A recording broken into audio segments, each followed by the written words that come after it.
What to make a name for myself here today? How is everybody doing? All right. So this is very kind of last minute. I didn't schedule this ahead of time. That's okay. As you're coming in, make sure you hit the like, hit the subscribe, send a link to your friends.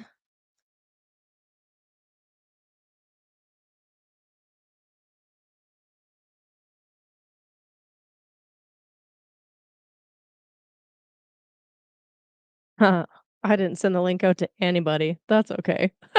Okay. I want to talk about this full moon that's happening 5 minutes ago basically. There is a ton of stuff popping off all at the same time in the chart. It's kind of crazy. Um, a couple of things for like housekeeping first before I start. I guess thanks for being here, actually. Just got a brand new laptop. It's super fast. It's way faster than I can even think. So that's actually kind of exciting for me. But as you can see, the picture isn't the best. So we'll work on upgrading the picture down the line. But for now, the important part is that I can actually show you things fast, all at one time. I'm pretty excited about that. Um, yeah, so readings are available 100% private consultations. We can talk about the upcoming eclipses. If you have any particular area of life that's bothering you that you need to talk to somebody about, we could talk about that. That usually works best. We can talk about the Jupiter Saturn square, whatever you would like. Link for that is down below, kayleebercannon.com, and book in there. Hey, come on in, come on in. Tell your friends we're live. I didn't schedule this, so share the link out. All right, mm, let us bring up the chart. So, like I said, there's literally a ton of things happening all at the same time. Um, the full moon just happened, is squaring Uranus. At the same time as we have the full moon, the Jupiter Saturn square is perfecting. The first one of three. I wrote about that quite a bit actually in my blog online. At the same time as that is happening, Venus is opposing Saturn. Same time as that is happening, we just had a Mercury cazimi, and at the point of cazimi, it actually squared Uranus. So there's a very strong Uranian signature to both the full moon and to Mercury's transit. What else do we got here?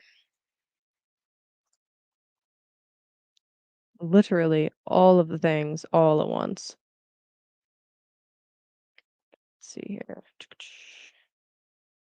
Before I start going into this line by line, I just want to share the link out real quick. Just give me a moment here.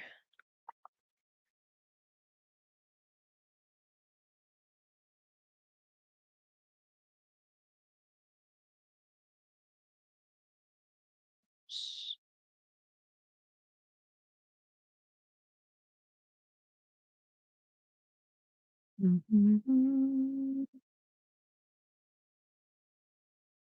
I have already heard from a couple of people that today was absolutely wild for them. I have a quick little story actually while I pull things up here. So I recently moved into more of an admin position in my like real life job. And just noticed today of all days, that a company that we've been working with rather for the last 5 years had the wrong address for us for the last four. So I was like, hey, this is not our address anymore. And this is someone that we do daily shipments back and forth 5 days a week and have done so since we started. So it's really funny that they had the wrong address for 4 years. And I just noticed today. I thought that was pretty amusing. I mean, other than that, there really wasn't a ton of like technological randomness that occurred, which honestly, considering the chart right now, was shocking to me. Um, I can definitely feel like some of the anxiety.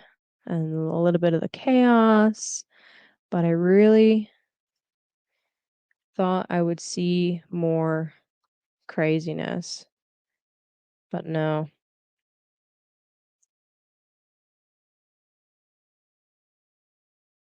Oh no.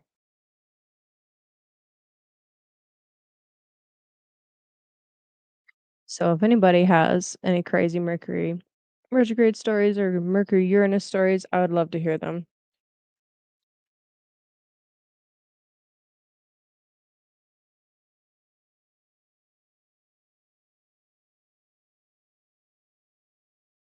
Okay. Good enough.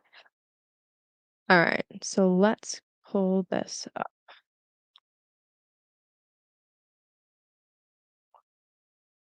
Waiting to hear from some of my ladies. Alrighty, so I'm practicing something where I take the aspect lines out. This was recommended to me by my teacher, Adam Allen Boss, and I think it looks a lot neater. Honestly, I think it's just more beautiful. Definitely feels less anxiety ridden. Um, what this actually allows for, really, on the on your side of things, on the viewer side of things, and on a more right brain yin side of things, is as I'm noticing aspects, I can delineate them on the spot, and it makes it so that you have to be more on top of it. You can't be lazy and just allow the software to do the work for you. So I like it. Hey, Jenny in the house. Oh, thank God. Hey, girl. Hey. Okay. So let me know how this looks. So, of course, Sun at 27 degrees of Leo. Today, we had the full moon in Aquarius. Now, one thing that this chart, the traditional chart, doesn't show is the apogee of the moon. So, let me just go back real quick. Um, so, what this symbol here indicates is it actually specifically has to do with the moon's path around Earth and how close the moon is to Earth. So when we have a lunation, or when the moon is opposite from this symbol, this is called Lilith, by the way, black moon Lilith specifically. When we have a lunation opposite, roughly, the moon is very close to Earth. So tonight, as the moon is rising, depending on where you are in the world, obviously that's going to happen at a different time. But as the moon is rising, it should be super freaking close and very big in the sky, because this point here that's denoted by that symbol is the point where the moon is furthest away from Earth, called the apogee. So the moon is closer to the perigee, meaning that it's much closer to Earth. Anyway, it's they call it a super moon, a super full moon, which is just kind of a, I don't know, I think that's a funny way to call it, but whatever. Anyway, huge, big, giant full moon. Couple of things about this. First of all, we just had a Mercury cazimi just over the weekend. And the other major thing that's actually not showing up on the traditional chart is that it is squaring Uranus. So I feel like I'm cheating. I've got one chart with aspects and one without. So I'm gonna fix that. Hold on.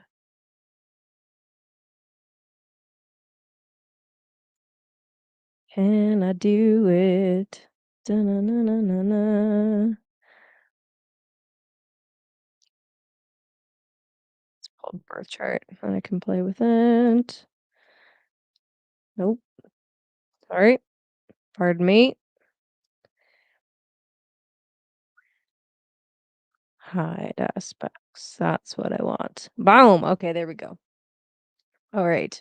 No more being lazy. Gemini Brett would agree. All right. So, full moon is also squaring Uranus. 27 degrees. Check that out. 27 degrees, 11 minutes of Taurus. That's pretty freaking exact. All right. It's within 4 minutes of the sun. So, in addition to it being a super full moon, which, by the way, what does that mean? It tends to mean that The topics associated with moon are stronger and more potent. So we have a full moon. It's a super full moon, so it's a very potent full moon, and it's square Uranus. Uranus, as an archetype, tends to bring forth a generational and societal energy of wanting to either get radical, get a little crazy, be a little inventive, or individuate.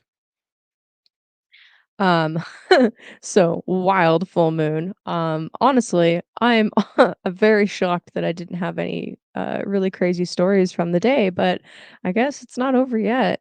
So, hey, Davin. Oh shit, we're back at the house. Yup, Moon Day. It's Moon Day, bitch. All right. Except I can't stream for like 3 hours because it's almost dinner time. It is like old days though. All right, so full moon, square Uranus. If any of you have any wild stories from the day, I would love to hear it. Feel free to leave a comment or drop it in the chat so I can read about it. So the signification or the significance rather, sorry, of Mercury cazimi being because it just happened. So let's talk about that real quick and back this up just like a day. Let's let's test exactly how fast this laptop's gonna be for me. Let's go. Nah, not bad. Okay. So the significance of Mercury cazimi. When a planet goes under the beams of the sun, meaning when it disappears from the sky because it is too close to the sun, it is said to be in an underworld journey. Mercury does this the most often of all the planets. It has 3 retrogrades and then also goes behind the sun, going direct 3 times. So 6 in total, 6 underworld journeys over the course of a year. So this is one of 3. This year happens to be a fire year. The next Mercury retrograde will be in Sag season, and then the one after that will be in Aries season. So we're in a fire triplicity year. When a planet is under the beams of the sun and we can't see it, the topics around that planet tend to be weaker. It's almost as if the archetype or the energy behind the planet is unable to help us as much with those things. So we tend to have miscommunication things going on. We tend to have, well, other topics associated with Mercury, are things like travel, commerce, literally anything to do with mercantilism is a Mercury topic. So this is a really common thing. However, on the day of cazimi, it is said that the planet and that archetype is empowered by the furnace of the sun. So we have this supercharged Mercury on the day of the cazimi, which would have been Sunday yesterday, squaring Uranus. I have heard a few accounts from people, in some of my circles about, like, really intense dreams and, um, just different kind of, different, and sudden shifts going on mentally. So that's a really interesting kinda topic and thing to kinda think about. I don't think that absolutely everybody will necessarily receive like the most epic download of all time because of a Mercury cazimi square to Uranus, but it certainly is possible. One thing I noticed myself was just my nervous system felt like it was on fire from most of the weekend, and going into today. Just everything feels like it needs to get done now, even if that's not the case. So I've had to take, just a few extra breaths to bring myself back down. All right. So back to the moment. So we have this Mercury that's carrying this signature, and then we have the full moon square Uranus. So it's a very Uranian kind of day. And perfecting also today is the Saturn Jupiter square. So this is a really big thing. I could easily talk. Oh, thanks, buddy. It's so pretty.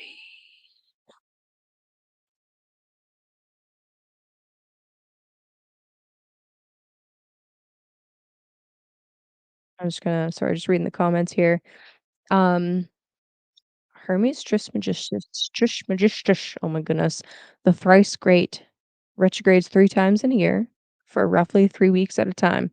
Isn't that fun? And it's always in the it always follows a pattern of the same triplicity until you have, like, a transition year.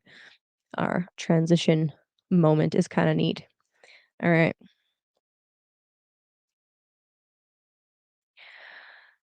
So, the Jupiter-Saturn square perfecting at the same time as this full moon, of course it is.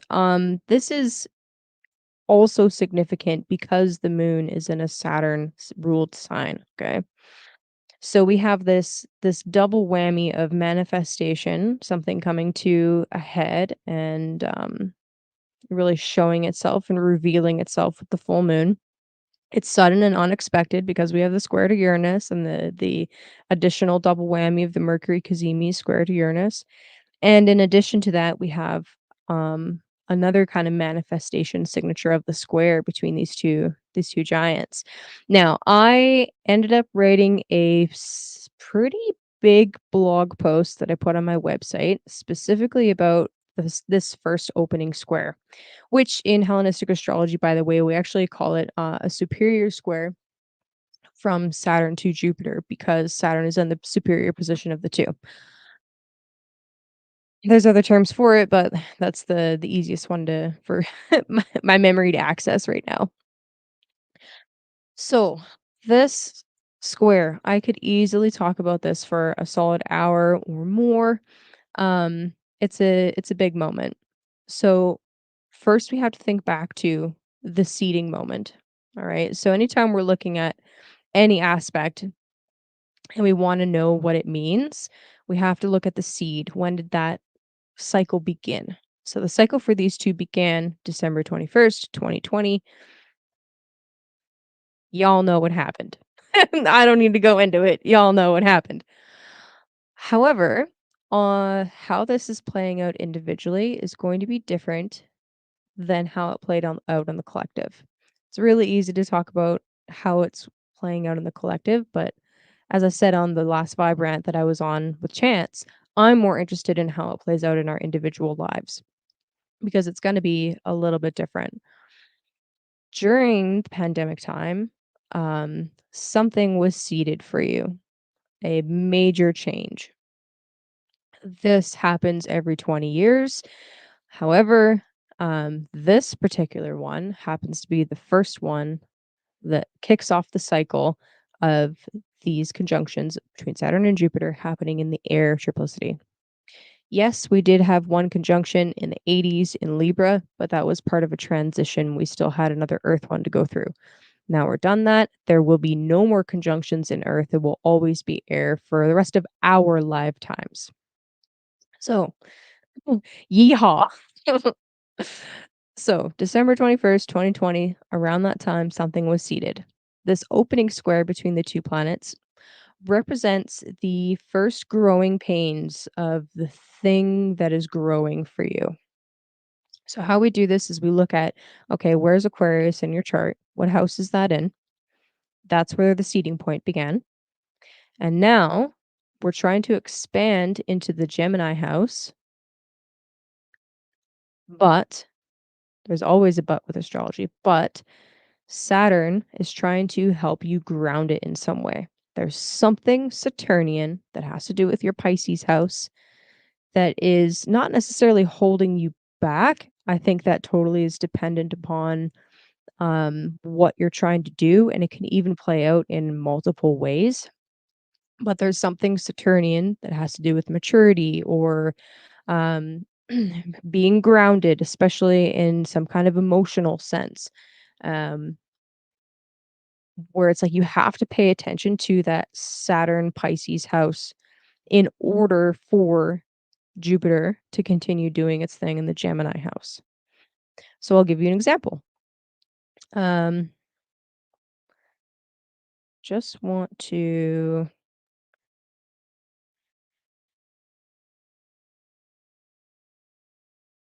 I want to make this show.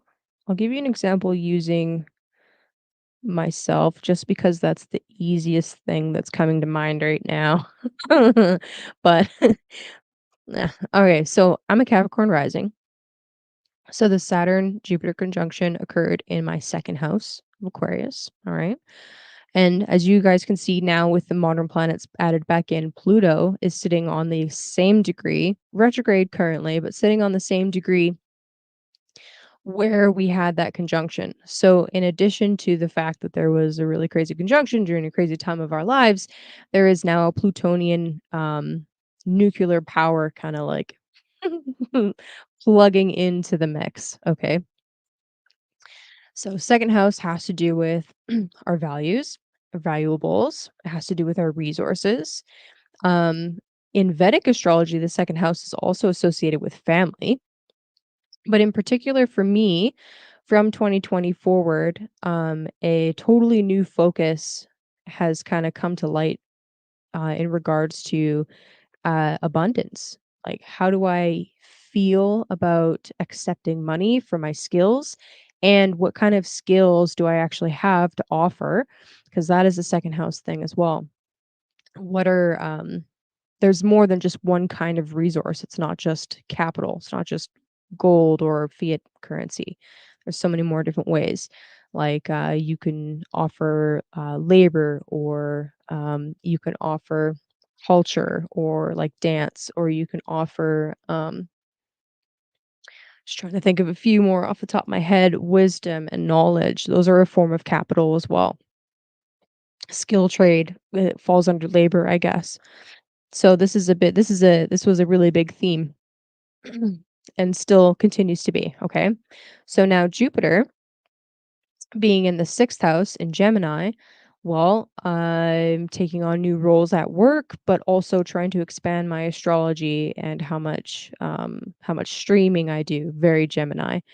I'm also in charge of a lot of like courier and information type of stuff. So it's super Gemini at work right now.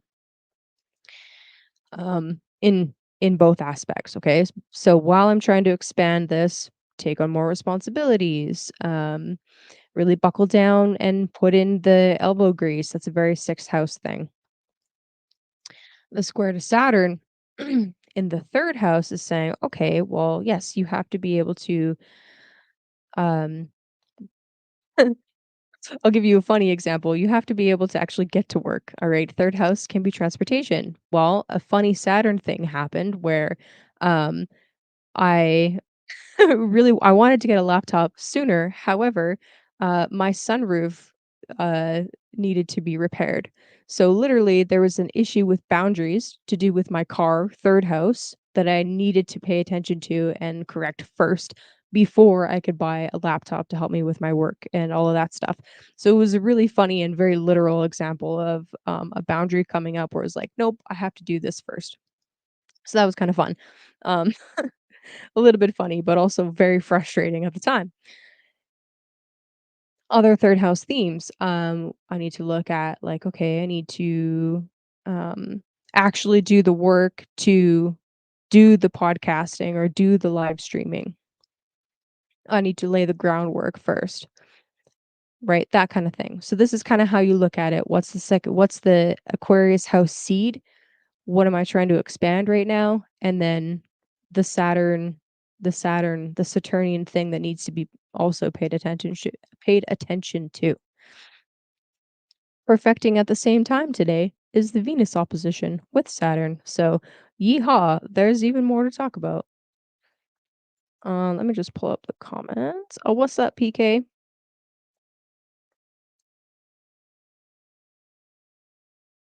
Mercury Mel in the house. Joseph in the house.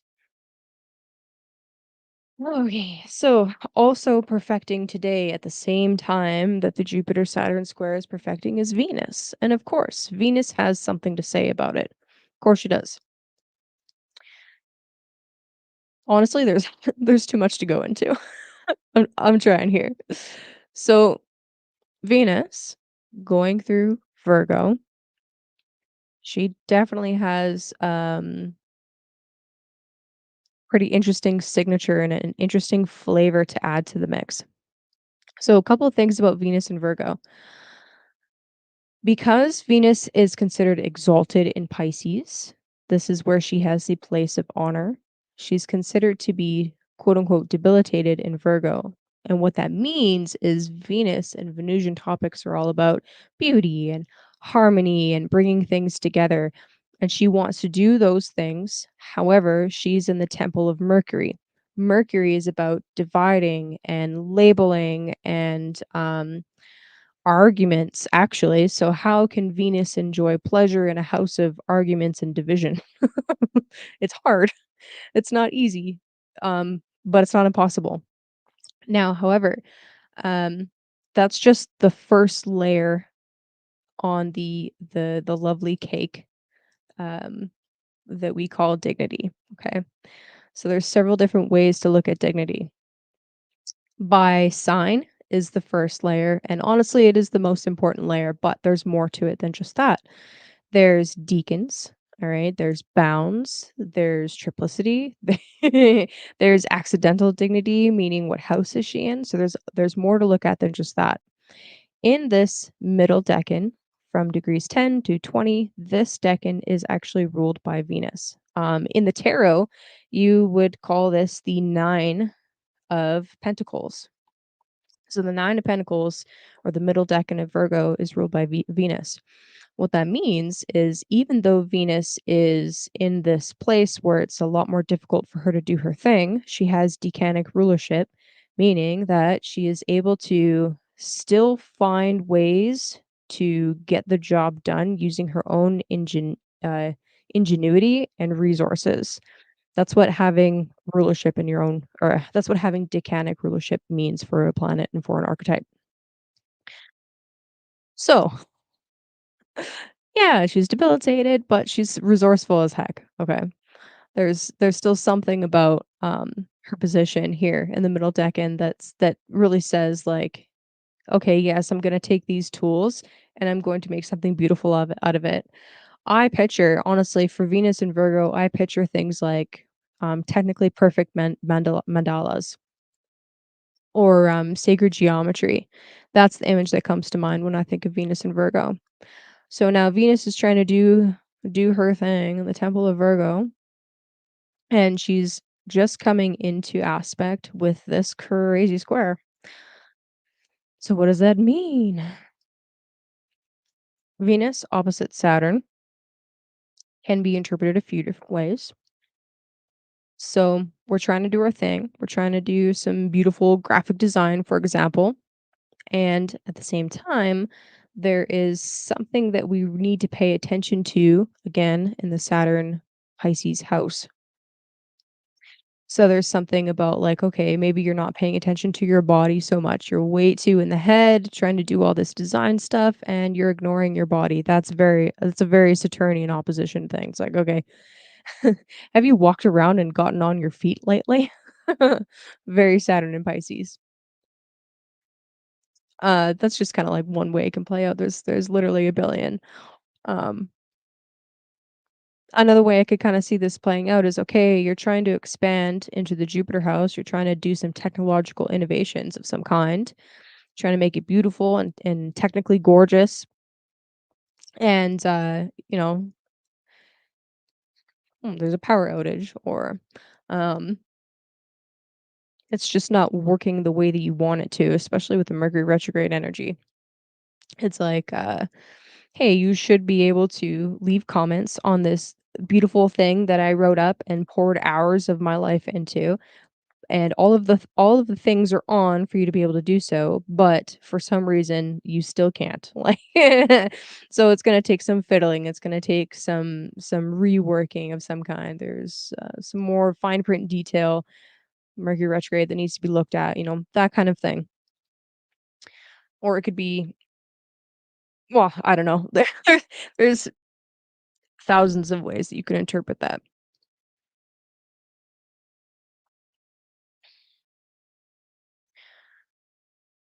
Um, yeah, that's a really quick rundown. That is a really quick rundown of the major aspects happening right now.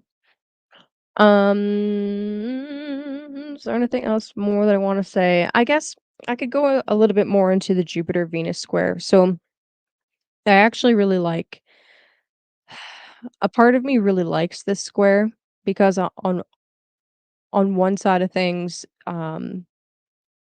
it's like we have access to all this technology and all of these tools that we can use to help us create beauty, right? And with Mars being in the mix as well, it's like there's extra drive and extra desire to do exactly that. One thing that kind of makes me a little bit nervous is that both of these planets are not necessarily in the best positions, dignity wise. Jupiter is considered exile in Gemini, and I was already talking about Venus being debilitated. But we just had the Mercury cazimi. So even though they're not in the greatest positions and they're square to each other, which isn't necessarily a bad thing, it's just kind of adding more juice. Um, we did have the Mercury cazimi, so it's like there's this moment of clarity over the weekend of yes, that's actually exactly how I'm going to do that and use these tools. I just have to get it done now, right? And I wouldn't expect this honestly, I wouldn't expect whatever it is that you're working on to go off without a hitch. I would expect there to still be some weirdness and to still be some, like especially with the square to Uranus, there's still gonna be some weirdness. There's still going to be some, like, glitches that you're gonna have to program around in some way, right? Work around, redo. Yeah. Okay. Questions. Questions, comments. Do you want me to take a look at your rising sign?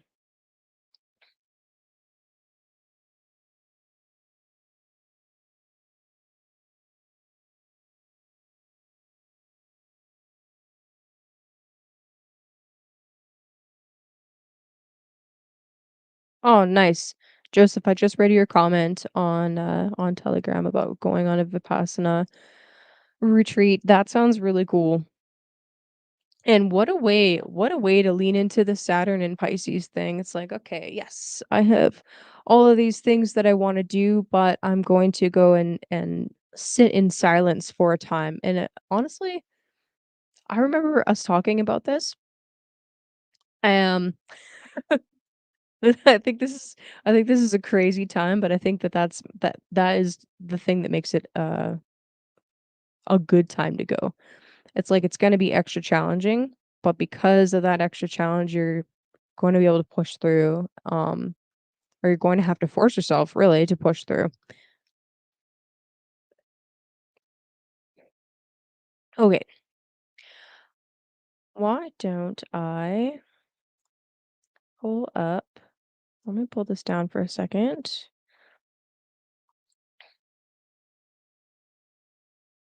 Oh, you guys went to the memorial?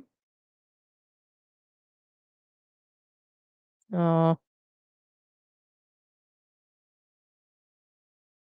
oh, okay. So you're talking about what are called parallels. So those are considered an aspect in modern astrology. And that doesn't mean that they aren't um, potent or powerful. It's just something that I'm not studying right now in Hellenistic astrology because it just wasn't necessarily used. Unless, yeah, no, it just that's just not something that has come up specifically while studying Hellenistic astrology. It is in Vedic astrology. When two planets, let's see if I can remember. They call it planetary war. Hold on, let me pull it up. Doo-doo-doo-doo-doo.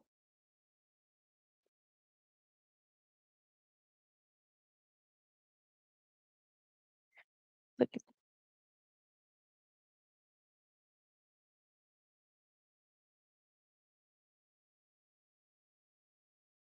I think there are a few different definitions for planetary war. But see if I can find it. I remember one of my first teachers, Ernst Wilhelm, talking about planetary war.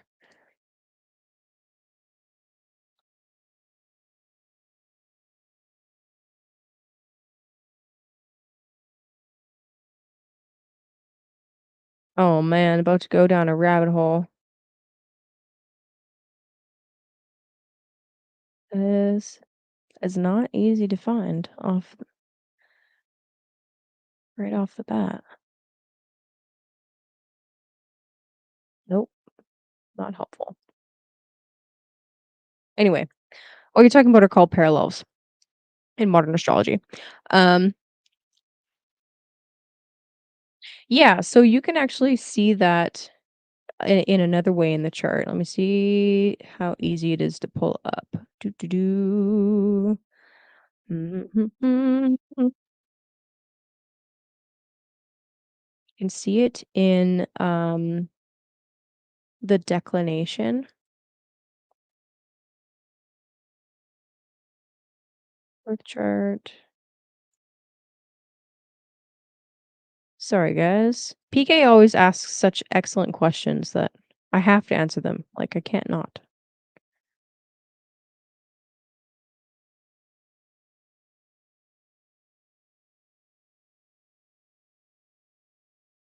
Go, please. Mm-mm-mm.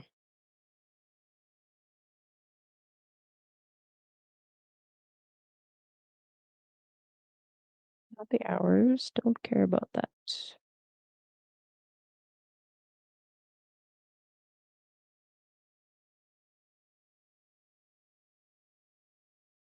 I can't wait till I get new software.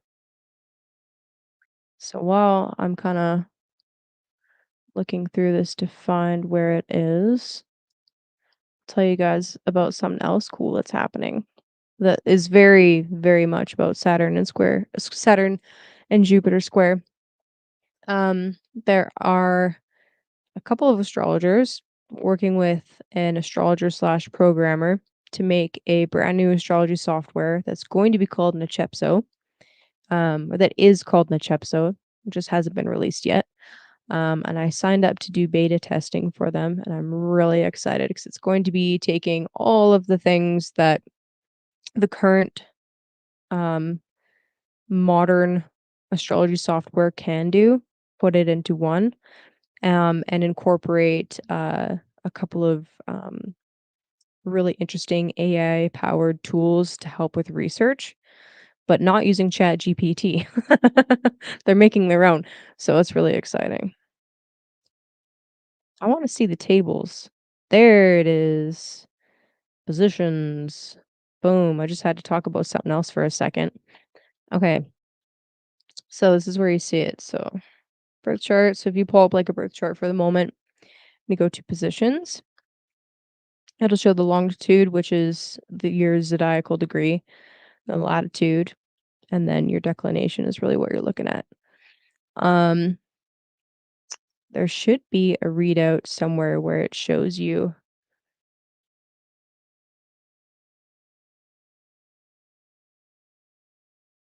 more exact. That's not what I want. Or it shows you if there's an aspect between the two. Let's see. Let's see if I can find it. Parallels.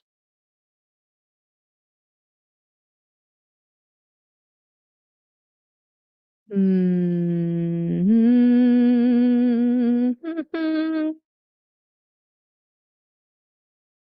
I am not able to find it right now. That is okay. Anyway, that is something to play with.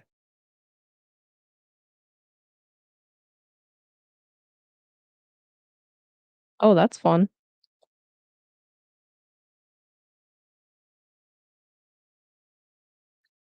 But anyway, be a little bit careful about trying to find height. Um, using just the chart because the chart is a 2D representation of a 3D thing, right? So just be mindful of that. Um, yeah, like I would trust the image in Stellarium before I would trust figuring out height just from a 2D chart. Um, I might be looking at the wrong thing. Declination is like the degrees from the ecliptic, not from the ground. So I think I'm looking at the wrong measurement, but that's okay. It's not a thing that I'm studying right now. So yeah.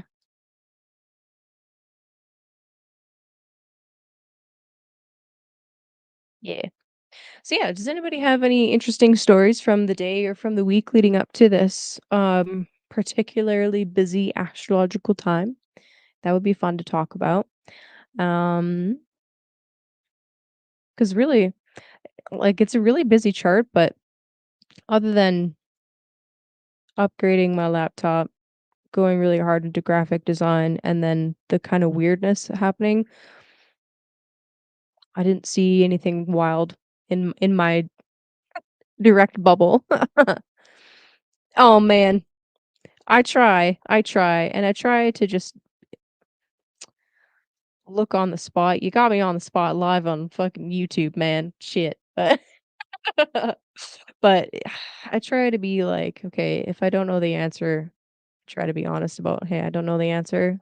But if I think I remember the answer, I'm like, let's find out. Today is one of those days where it's like, I kind of know what you're talking about, but like not really. There is, I think it's, I think it is actually AstroSeek.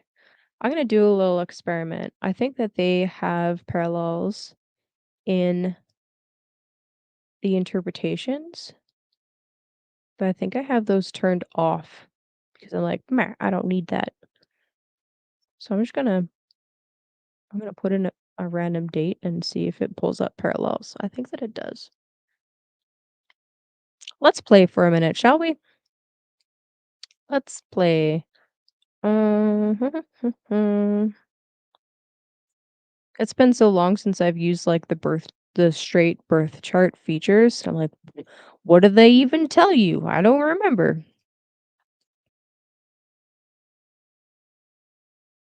Oh yeah.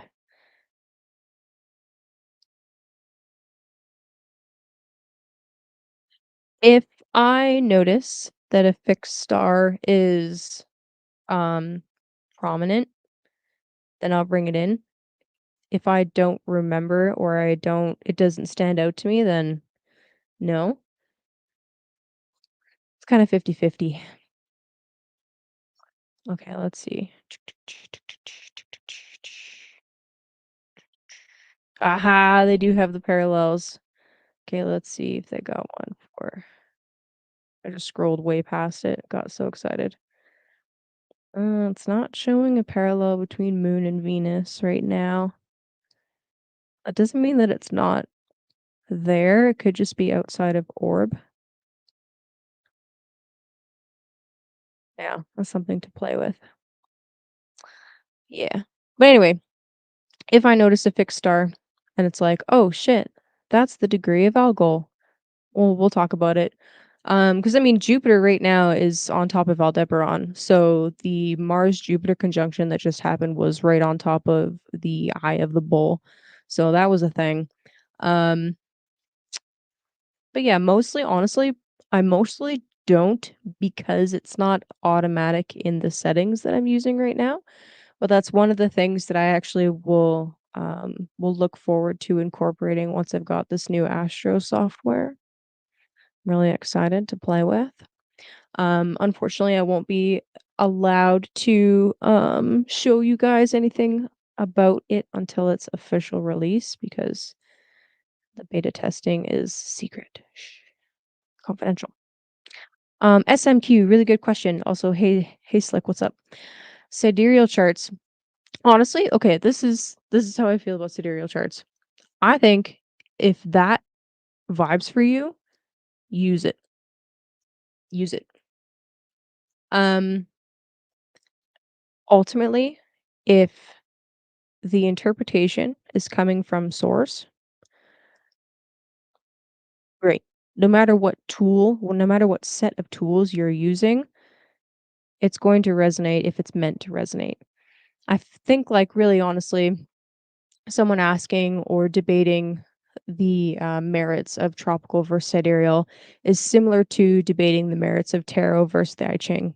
They're totally different tools, but they're doing the same thing and they're channeling from source. So if you are meant to get a good reading in sidereal, you'll get a good reading in sidereal. If you're meant to get a bad reading, you'll get a bad reading, but that's still the reading that you're meant to get. Honestly, that's how I view it. Um, I used to be like way more hard line about no, it's tropical all the way. But at the end of the day, who am I to say? I think that astrology and tarot and the I Ching, um, and runes and the casting of bones or all these different things are a type of divination. And if you are using the same set of divination tools over and over and over again with consistency, applying the same general meanings to the things that you're using, you're going to get accurate readings. And yeah, I think that's not a bad way to look at it either. It's a different map type. Um, yeah, that's really it. Personally, the reason why I stick to tropical, I've so one of my first readings that I ever got, story time. One of the first readings I ever got was actually from a sidereal astrologer. It's I actually got a couple from different sidereal astrologers. Um, and it was really interesting looking at my chart from the sidereal point of view because in sidereal, my sun is in Aries, which is exalted, and I have a Sagittarius rising, and I have like a bunch of stuff in the seventh house, which is fun. And in my tropical chart, I it's not fun. It's not fun at all. It's terrible. It sucks. So I wish the sidereal resonated though, but it doesn't. Um, but anyway, yeah, I don't know. I tried I tried both. Um, I tried both and tropical ended up resonating more. But anyway, the reason why I really like tropical is because no matter what era you're looking at, 0 degrees Cancer will always align with the summer solstice. 0 degrees Capricorn will always align with the winter solstice.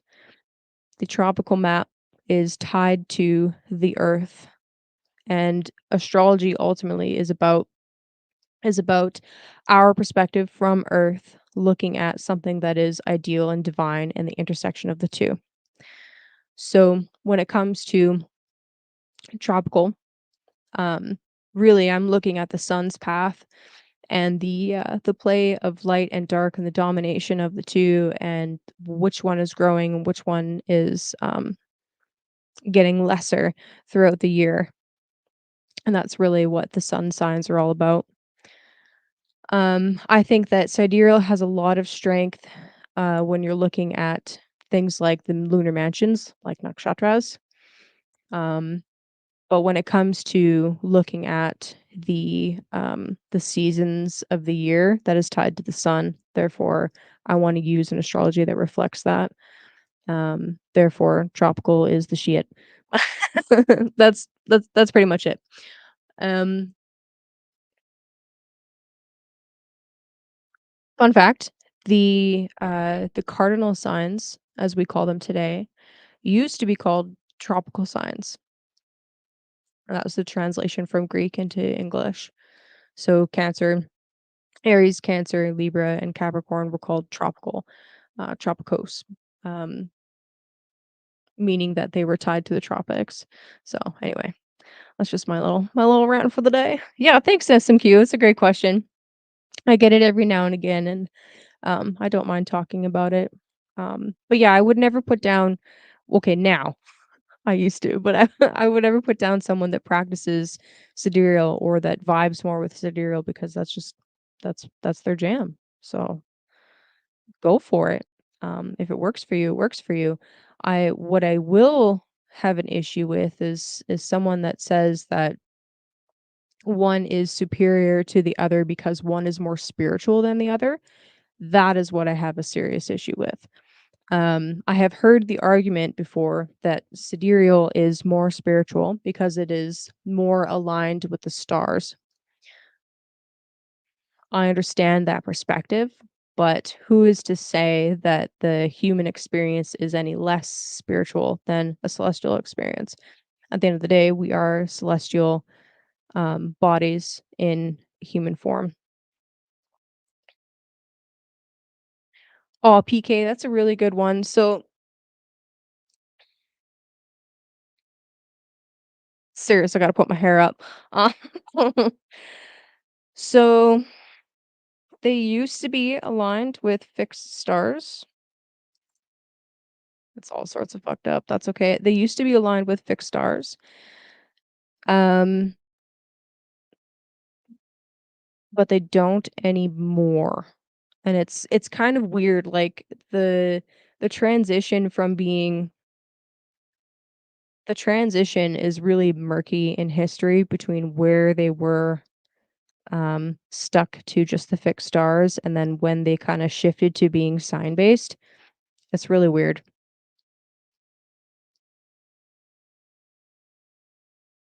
Yeah. I just call it different. Exactly. It does shift though. Like within our lifetime, Regulus has moved from the end of Leo to the beginning of Virgo. It has shifted. So it's interesting. Yeah. Okay. I'm gonna pull just a couple cards and then I gotta wrap it up because I need to go and make dinner and do like domestic stuff.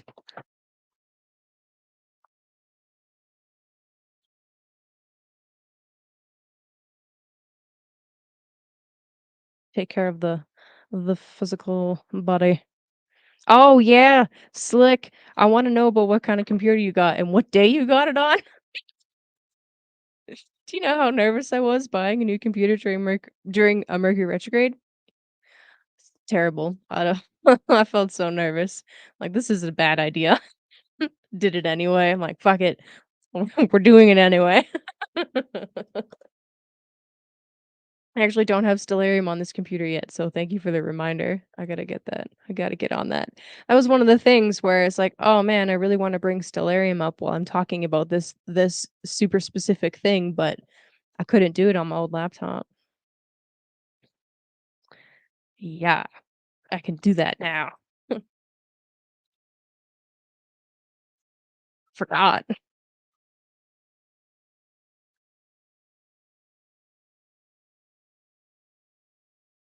All right, let's just pull like just 3 cards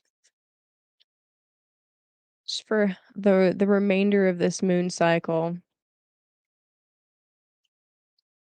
What kind of interesting things can we expect?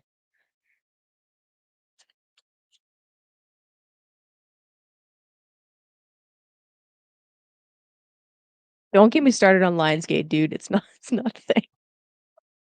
It's not a thing. Ugh.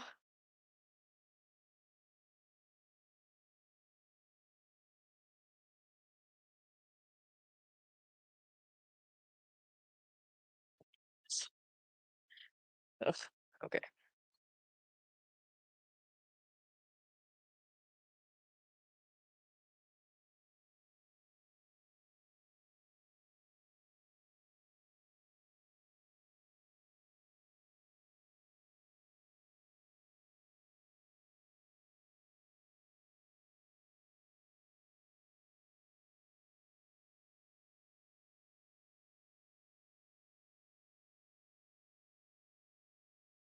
So I just got this new deck. The Crow Tarot. It's it's gorgeous.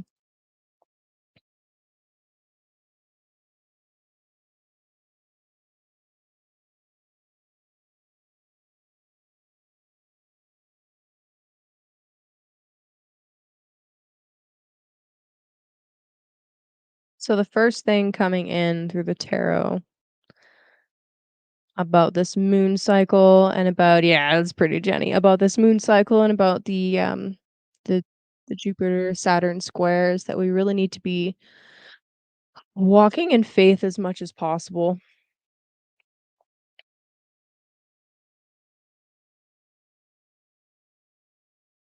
There's probably going to be some steps along the process where you have to just trust in divine timing and the divine plan because there are so many details that are impossible for us to know that we're just not going to be able to figure them all out ourselves. And speaking of paying attention to the details, the 8 of Pentacles represents the sun in Virgo, actually. Interesting. We'll be moving there soon. Um,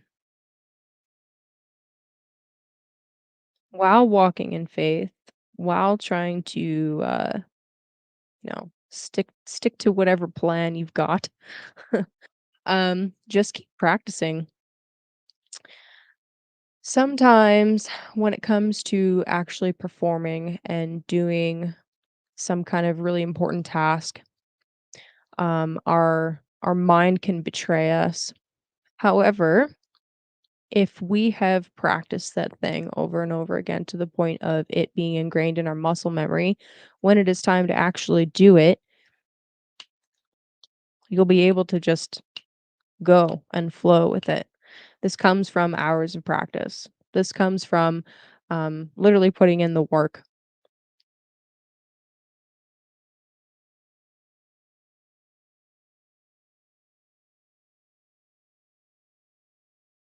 Mm.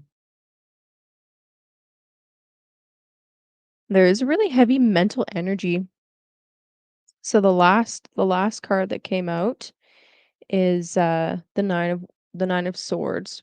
So the 9 of swords, we have this overwhelming energy of there being just too much mental chatter, too much noise, too much static. The signal to noise ratio is all kinds of off. There's too much information coming in. It's just too freaking much. Um, the best piece of advice for this is honestly to fall back on doing the physical things and try to get out of your head. Um, take into consideration what I was saying about the Mercury square Uranus and Mercury under the beams of the sun. As far as the mental side of things, that's not the way to go about um,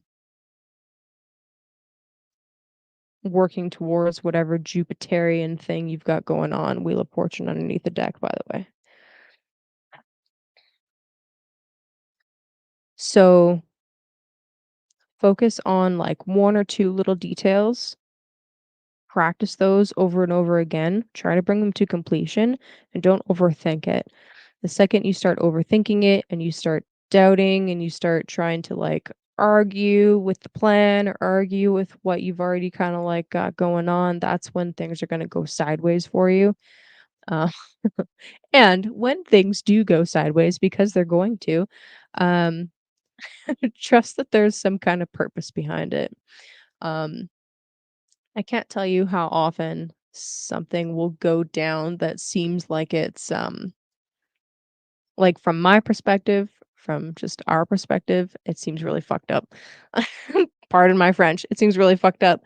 But in the long run there is something about the the sideways weirdness that occurred that maybe getting stuck in traffic or maybe being late for something saved you from an accident, that kind of thing. Or maybe getting so lost in your work and getting so into the details of the thing that you're doing actually allowed you to you know miss getting caught up in some arbitrary argument. Something like that. It doesn't have to be as silly or as mundane. Those are just, those the first option first things that come to mind. Nice. Oh, no. The follow-up message, Jenny. The fuck? Thankfully, there are no cats in this household, so I should be okay. Oh, man, that's funny. That's too good. Yeah, just trust the process, get a little lost in the details, keep practicing, keep working towards whatever it is that you're working towards, and remember to take it in small little chunks at a time, especially if you're feeling mentally overwhelmed. Uh, if you're feeling a little bit overwhelmed or things are coming up in the subconscious that are subtly telling you to take a break and then take breaks, but um,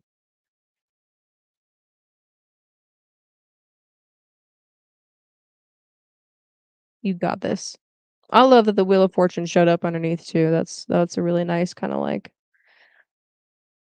a nice thing on the side. Things are happening that are fated.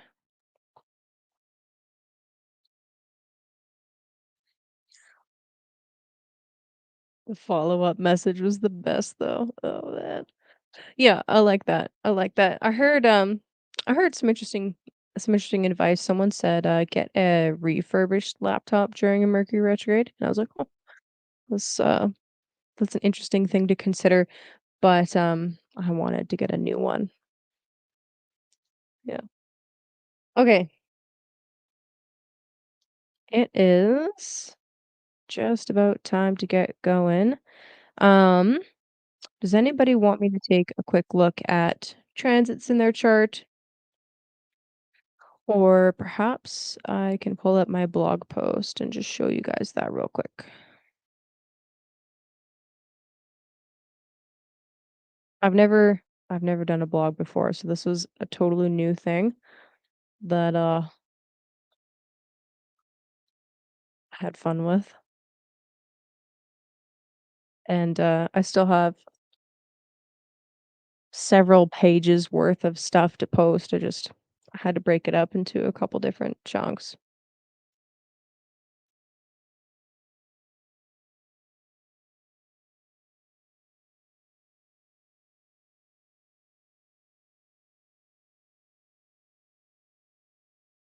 Yes, no, yes, no.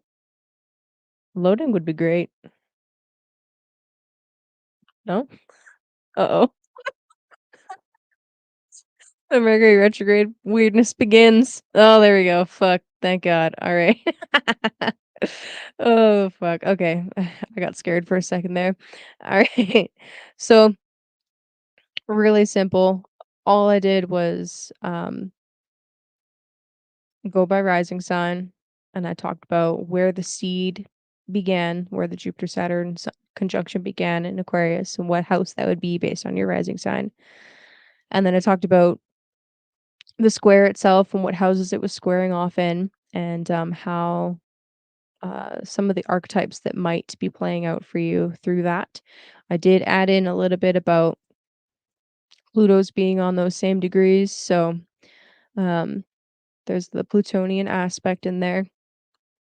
I didn't include anything about the full moon or about the Venus opposition to Saturn, but I think that this was more than enough detail. I'm happy to read some of these for you guys. Read Slick's chart. He hasn't shared it, and he has to be the one to share it and do that. Have faith. I don't have any faith. PK. That's my advice. Shit. Leap of faith. Oh no. You got me. Damn it. Oh man. Yeah. Fuck. Yeah. No, for me to read someone's chart, they have to give permission, first of all, for me to even open it in the first place. And then for me to read someone's chart in a public forum, they definitely have to give permission. And honestly, it would have to be a conversation. Um, so yeah, but that would be fun if he were open to it. I bet Gabe has a magical friggin' chart. Just all squares. Just all all squares. It would be good. Um, Whenever you feel the flow coming on, buddy. Whenever you feel the flow. That's a good question. What are some good elections coming up?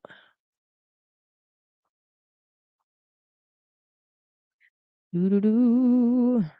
Even flow. So get some Pearl Jam going. Huh. Okay, so auspicious time for an art party while Venus is still in this middle decan would be good. That's only going to be for a few more days though. By a few, I mean a couple of days. And then Venus is applying to a square to Mars coming up this weekend. Let me show you the chart while I talk it out. Oh shit! Did you seriously just drop that in a public place? Gabe, you're crazy. Oh my goodness. I'm saving that. I'm saving it. Anyway, yeah, okay, so what am I looking at? Let me show you. Let me show you. Alright, so Venus in the middle decan, right? That's done as of Tuesday. She's in the third decan, but then she's applying to a square to Mars. So I don't know. I think like on one hand you could view that as like let me show you. Let me show you this view. On one hand you could view that as like Venus is under extreme pressure. She's just gotten off of the opposition to Saturn and is now um squaring Mars. So that's like extreme pressure cooker. Like if you have any kind of like deadlines coming up specifically related to Venusian things, so anything to do with beauty or art or food, um, that is like that's some pretty strict and chaotic potentially deadlines. I also got the image of like one tiny mistake in, a batch of beer can cause the keg to fucking explode. So, like getting the formula a little bit wrong, or the tube that goes into the batch is not perfectly sanitized and just the wrong bacteria is introduced, and then all of a sudden there's just beer everywhere. Like that's the kind of thing that I picture with this, and I laugh, but I know someone that works at a brewery, so I'm gonna have to check in with him, like, "Hey, are you okay?" Yeah. I wouldn't do it that day. But let's keep going. What about after that? Doo doo doo doo. So by Friday, Venus has moved past the square. So actually, I feel like Friday, I wouldn't necessarily say that it's an auspicious time, but I feel like it's a good time. Um, Especially as the moon moves into Taurus, where it's exalted. That's a really nice trine too. I'll show me this view. So that's really nice. Friday night. So Venus has moved off of the square, is still within orb, but is now separating. And then we have the trine between moon and sun. So that's a really nice agreement between the two. And we'll be, we'll actually be, that right there, that first decan is actually ruled by the sun. That's the same decan as the card that I pulled, the eight of discs, eight of pentacles. So that's really nice. It's cool that I actually literally just pulled that. So there's some nice agreements with the tarot deck. And then Exalted Moon, that'd be really nice. I like that. Friday night doesn't look bad. I'll tell you what. I'll tell you what. Um, yeah. Okay. Back to the chat. I Oh man. I will prepare a proper talk about that. I feel like that deserves a blog post. Yeah. We can talk about that. Um, but when it's a little bit closer to the time, I'm just gonna low key plug in Gabe's info. I'm not gonna put it on the screen though, all right? You crazy man. A live analysis. You should come on, Gabe.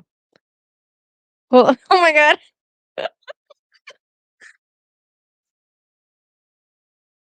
Let's have a computer up. Hold on. I'm gonna let's see what happens here. I'm gonna drop Gabe an invite. That could be fun.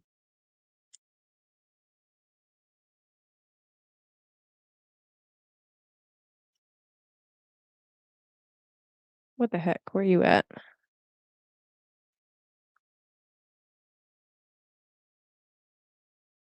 Gabriel.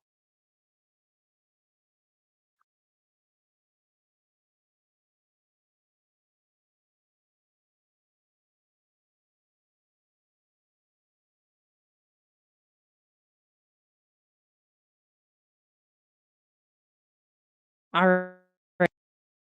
I'm down. I've seen weirder shit go down on a Monday.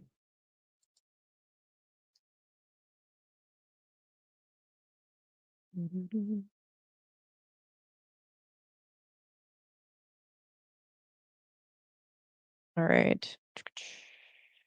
Let's just copy that. Whoops.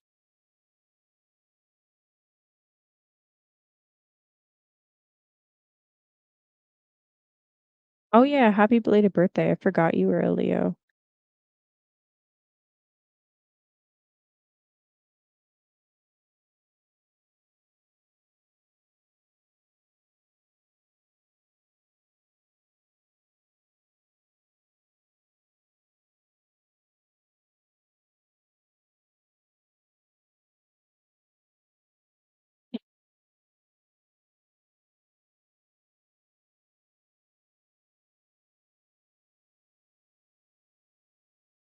Chaos.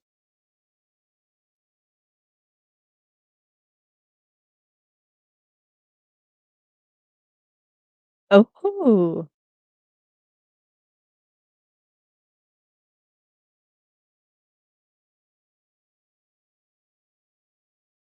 Ooh. Ah. There is some really cool shit in here. I knew it. Wizard chart. Wizard chart. Wizard chart. Wizard chart. What's up, Gabe?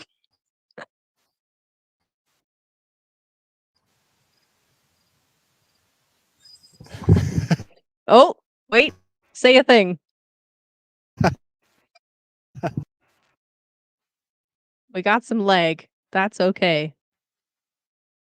Wizard chart with PK.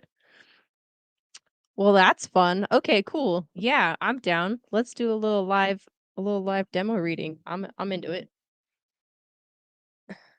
Gabe, Gabe, Gabe, Gabe. And the crowd goes wild. All right. Anybody that's watching that is like not of the universe crowd is going to be so fucking confused, but that's okay. Okay. Um, hey, how you doing? I still can't hear you. Okay.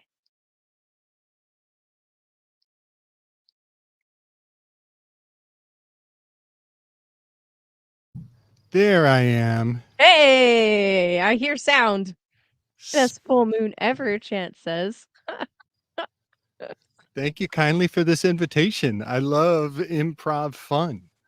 I like impromptu shit. It's a good time. It itches Yes. my Uranus in the first house. I'm like, random shit. Yes. And cheers to Peter Shell for the suggestion.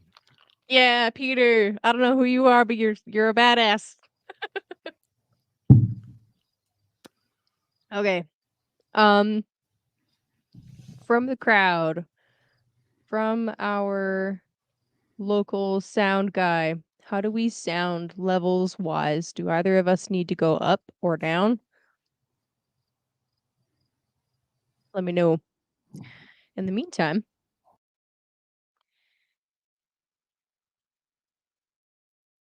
Peter and Gabriel. You know what? So in one of the chats we've been talking about angels, and I feel like there's an interesting like angelic biblical thing going on right now. It's not like in an apocalypse sense, but it's it's a good time. Okay. So I have a couple questions before I pull your chart up. So 5-ish PM. Um, how confident are you about that? I can see that you're pretty confident, but I also your sound cut out again. Okay, thanks, Joseph. Can you guys hear him? Because I can't hear him. I heard you 2 seconds ago. Oh, there. Oh, What? wow. Boom. Okay, don't fucking touch anything. Yeah. Don't touch it. Leave it alone. Alright. Okay, so pretty confident around 5 is pretty good. Okay, that's fine. And I mean, looking at that, there's just within, like I'm gonna play with it for a second. Within about yeah, okay. It's actually that time is really close to an ascendant sign change and a few hours from a moon sign change. So, whenever we have something like this where it's like it's probably a rounded time, like 5 o'clock, I'm sure there are babies born exactly at 5, but the likelihood of that, very slim. It's probably rounded, and that's okay, there's nothing wrong with that, but, when you have something like that, the ascendant in this case, we could be off a little bit. So, if this were like a full-on reading and we had an hour to sit down, I would ask you a bunch of questions to determine if it was Capricorn or Sagittarius rising because it's literally within minutes of being either. So, that's always fun. Um oh, no. Joseph. Oh, man. Okay. So, before I read the chart, um, is there anything going on right now that if you had the opportunity to, like, pull a tarot card or, like, cast a chart, what would you want to talk about? Because usually, honestly, usually that's how astrology works best, is you have a topic in mind and you come to the oracle with that topic. I mean, we can just like do basic reading, but if there's something specific, let's talk about that. Okay. So presently, I am working on a Slick Dissident website.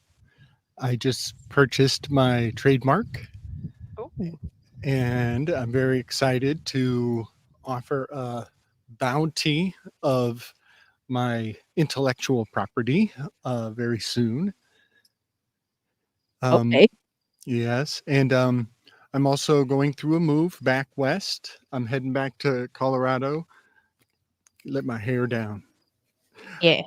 Going back to Colorado here in the next couple weeks, and it might be actually. It's funny. I think I'm gonna move the basics out there and set my route in. I can't bring my dog with me right away, Mm. but that's okay.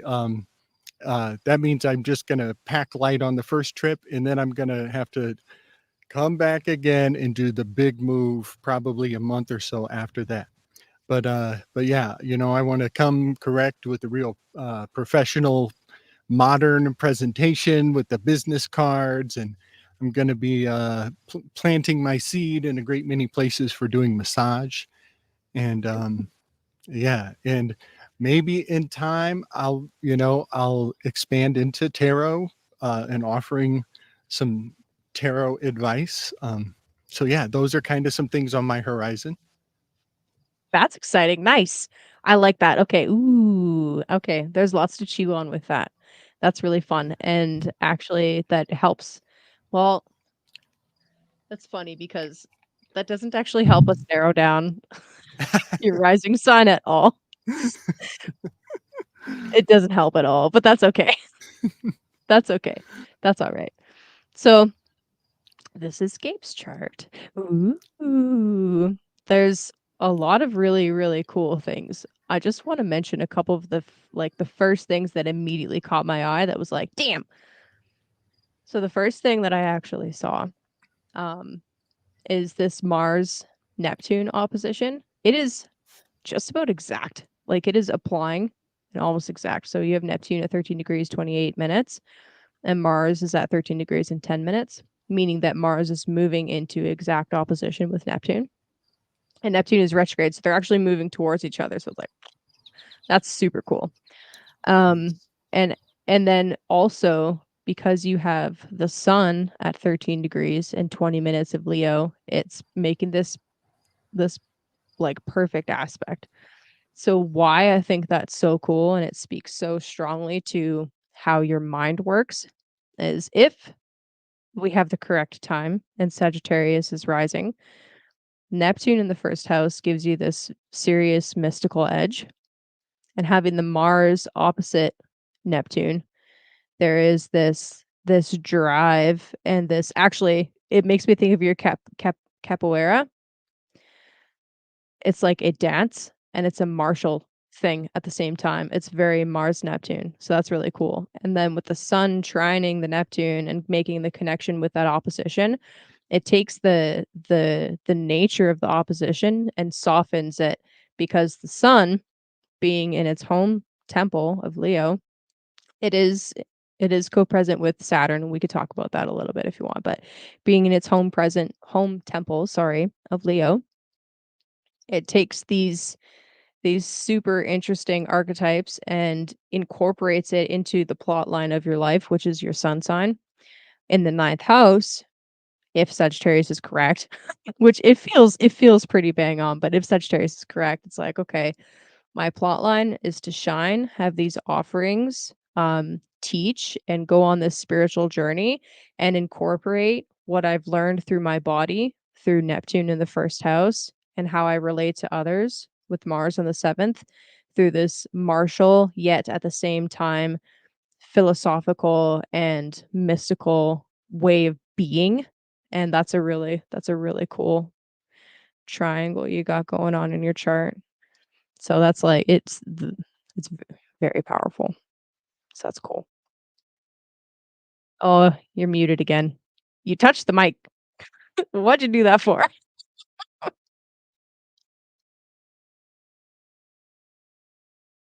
There we go. All right. I love it. That's wonderful. I've only looked at this years ago. I have it printed up somewhere, but it was just, garbledy-gook and interesting patterns in my eyes. So this is wonderful to have a real deal read. Thank you so much. It was like reading Greek. Pretty much. Yeah, pretty much. That's so funny. Now you're learning Greek. It's like yeah. And yeah, Jupiter, as Jenny pointed out, he just had a Mars return and you're going into a Jupiter return. So this would be what, your third Jupiter return, I Yeah. believe, if Yeah. I'm gauging your age correctly. So that's really interesting. So one of the first things that I look at when I sit down for a reading with anybody is I actually go into the pull up the birth chart again. Sorry, I closed it. I go into the perfections. I'm like, okay, what perfection are we in? So this year, you just moved into a 12th house perfection year with Mars as the Time Lord. So 12th house themes and additionally 7th house themes will be really active for you for the entire year because it's a 12th house perfection year ruled by Mars. Mars is placed natally in your 7th house. Wow. So doing things like if you were to establish a relationship with clients, that's a 7th house theme. If you were to if you're doing the business thing all by yourself, that's cool, but if you were to make any kinda, like, contractual obligations, that definitely fits with a Mars in the 7th house kinda thing, right? Like, getting, the legal side of the business stuff set up. Very, very 7th house, there's all sorts of contracts with that. That's kinda cool. Um, You know, one of sorry, the go ahead. one of the locations I wanna set up for massage is at a, tattoo studio. Very Martian. Yes, Woo-hoo. totally, and also very contractual. Very much so. Yeah. That's cool. Yeah, actually, I really like that. Okay, so as a masseuse, having Mars in the 7th house in Gemini, Gemini is the hands, and you're using it in a very physical way to also help people. Um, do you do like lymphatic massage or anything like anything specific? Literally, actually? No, but, it's definitely, yeah, part of yeah, that's totally part of the massage is and that's what I, always talk about also is how, the lymphatic system is really, it's it rides on the circulatory system, and so whenever I do massage, I always tell people like, if you get sick from this, you're welcome. Yeah. Removing things for you. I love that too, because like, with the opposition to Neptune, it's like you would be able to intuit where they need the fluid, Neptune, to move. Like, yeah, yeah, dude. So that's really cool, and yeah, the Mars in Gemini also, is, like, super potent for someone that's able to have that, like, mental technical discourse, so that's really cool too, like, it's a really strongly placed Mars. Honestly, any planet that's in an angular house is said to be very loud in the native's life. So the Mars and Neptune are very loud, and the Mercury is very loud too. Doubly so because it's exalted and in his own temple. Ugh, can't speak today. And very visible. So you have an evening star Mercury. So after the sun sets, goes below the horizon, Mercury would be Wow. very visible on the horizon. And actually, what's really cool about the sign of Virgo is it's a very vertical sign. So as the sun's going down, so sometimes, and this would be a great time to bring up Stellarium. Damn it, I need it on my computer. Frick. So some signs as they rise above the horizon, they're like barely like this. Well, Virgo's more like this. So with a super visible Mercury like this, the sun would have gone down and Mercury would have been visible for a very long time before it actually went below the horizon. When we see that in a birth chart, Venus, same thing, but opposite. Venus as a morning star would be like super visible before the sun even started to come up. When we see that with these two personal planets, when they're really far away from the sun like that, they tend to be really loud archetypes in the native's life. So, Mercury, uh, do I need to say more? I really feel like I don't even need to freaking say it. You should know. Hey, right? You know, it Once you was started, it sorry, go was ahead. it was late in my life when I was finally starting to study astrology Mhm. that it dawned on me like a ton of bricks that almost every significant relationship in my life uh, was with Virgos. And Interesting. yeah, and yeah, I was like instantly converted and determined to break out of the pattern and experiment with other types or yeah. So that's really fascinating. I did not think about my Mercury being in Virgo there. That's really wild. Yeah, and I mean, so again, if Sag is the correct rising sign, Mercury, as a planet, as an archetype in your chart would represent, um, a lot of the partners that you've had, and it's literally in Virgo, so, like, that's kind of fucking funny. That's that's fun. I like that. And Um, to make things uncomfortable, my mother's a Virgo. That really put a fire under my ass to break the pattern. it is what it is, buddy. I don't know. I don't know what to tell you. Yeah, awkward. Oh, man. That's good shit. That's good shit. Oh man. Oh, Thunder Chicken in the house. Checking in on the chat. Oh, which placement is that? Jupiter and Gemini?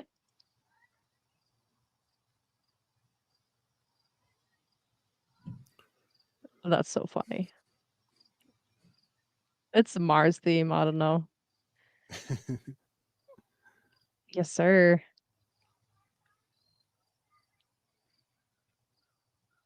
And PK is just picking out all the fixed stars. Nice. That's awesome, PK. Yeah, I love that. Um, So okay. well, go ahead. I'm curious about Pluto in Libra, if that has any significance. I mean, always. Pluto always has significance.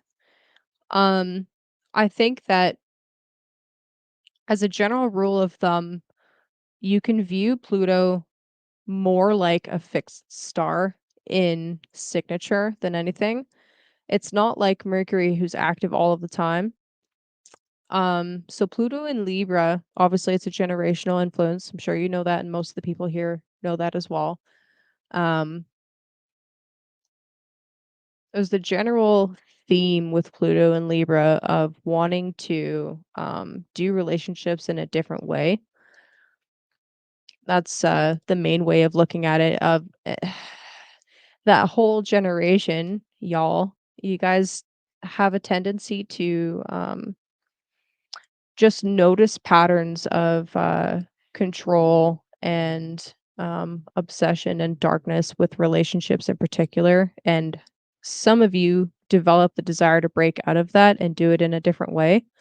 Not everybody does, though. And in your chart in particular, it's not super closely aspecting any planet off, like, I mean, it is sextile the sun within a couple of degrees, so there is like a little bit of a signature of like a part of the plot line of your life with your ninth house sun is to take the powerful connections that you have in the 11th house and just continue to make even better, more powerful connections. Like on the 11th house specifically, Pluto and Libra would be like, okay, you see how relationships and networking are done. You see how it can be corrupted. That's the Pluto theme, right? And with bringing the awareness of the sun to it, that's one of the benefits of having a nice sun aspect to a Pluto. It's like, okay, we can still touch on the occult. We can still touch on the conspiracy realm. We can do all of this stuff and we can create hopefully a healthier community because we have some awareness with the that sun aspect. That's kind of how I'm reading that. Um, have you noticed it come up?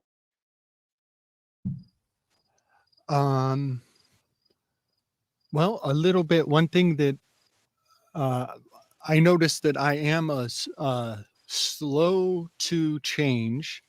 So often I am, um, yeah, I'm slow to change. I feel like I'm always having revelations that are profound and vast, but everybody is on to the next cool thing.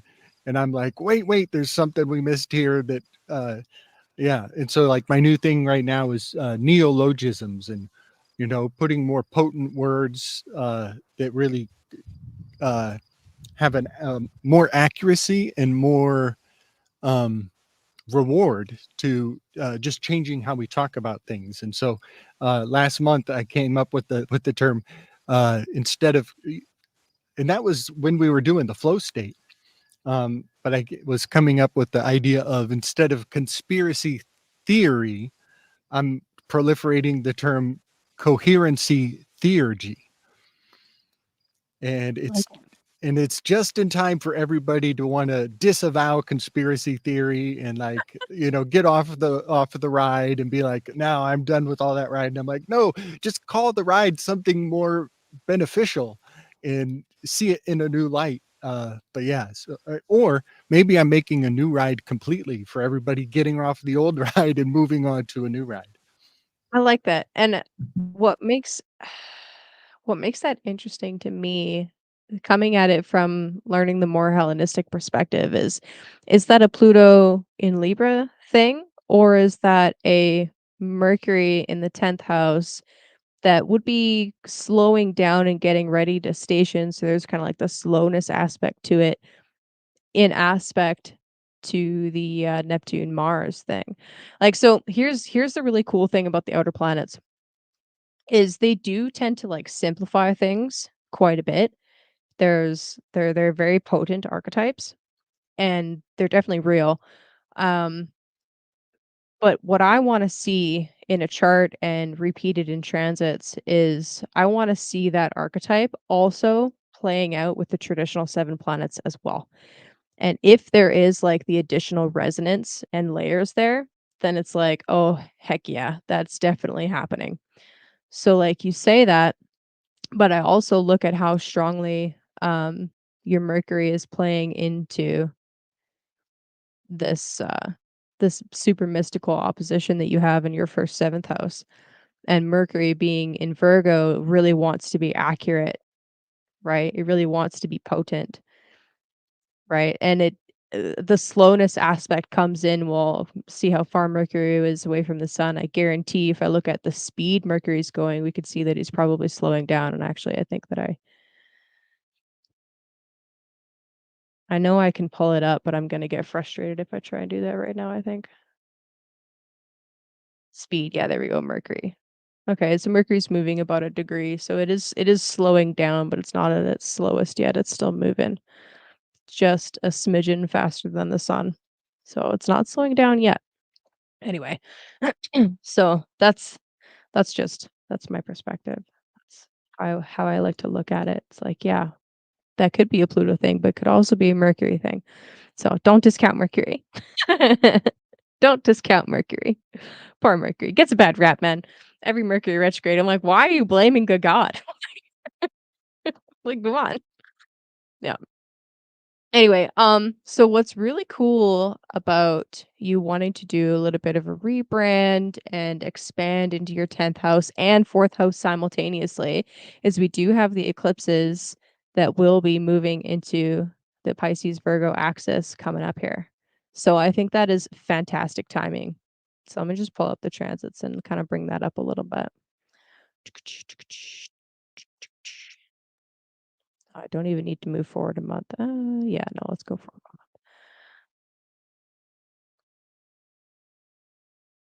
so pretty much like right away here. Went a little bit too far. Back a couple days. So right there. So as the eclipses are moving into this axis, and this honestly, this is why I said what you're doing doesn't help me narrow down your rising sign, because if you were a Capricorn rising, it would make sense to be working on career and home life as well, because the Aries Libra axis would be your 4th house too. So it's like, okay, that doesn't help. Anyway, so doing things in the 10th house, specifically making big changes like that, totally tracks with eclipses moving into that house. Same thing with making a big move. Same thing with making a big move. And I think that also kind of vibes a little bit with the Saturn retrograde energy in the 4th house, especially with you wanting to be serious and mature and going about it in the proper way. That's very Saturnian. Like, okay, I want to put down roots. I want to sign serious contracts, and I want to do this in the proper above board way. Very Saturnian. So I really like that actually. So that's cool. That's cool for timing wise. Yeah. You're muted, by the way. That's awesome. I love that. Um, another funny below board uh, motivation that is strangely just ruminating in the back of my mind. I want to learn how to do graffiti art. Oh, fun. Yeah. That's something else that is just it's a strange thing. It's a fascination from childhood. I always marveled at the trains that would go through my city, had these elaborate, beautiful, colorful word forms that had no purchase on communication to my mind. And and each train would have a different style of word form. And I just always thought to myself, where do people go to learn to read graffiti? And who is this encoded for, and who has the ability to decode it? And by looking at it, is it somehow impacting me regardless of my illiteracy? Um, so yeah, that's another thing that I think I'm gonna try to because of the tattoo culture.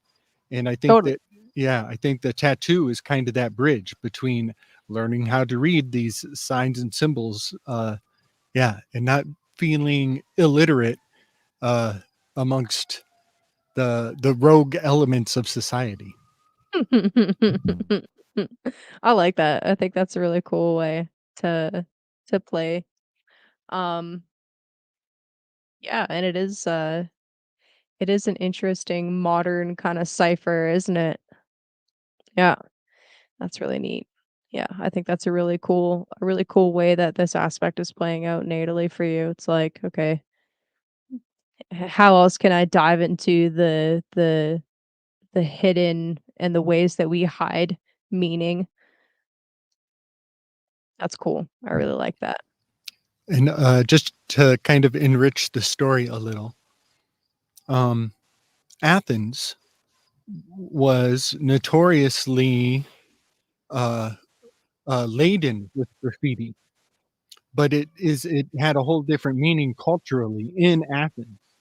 And so uh, I I was fascinated with graffiti before, but when I found out that in Athens that it is kind of the birthplace, the motherland of graffiti, it really tickled my fancy because I've got a thing for Athena.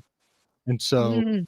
to see Mercury communication in the sign of the Virgo, Athena is notoriously a virgin, um, as she abstains quite militantly.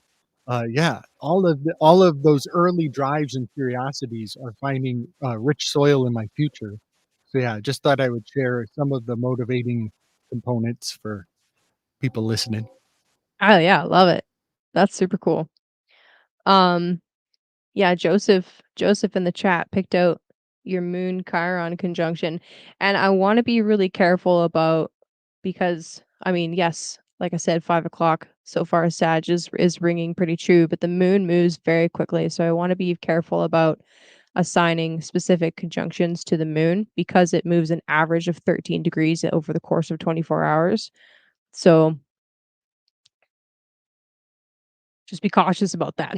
Don't get t don't get 100%,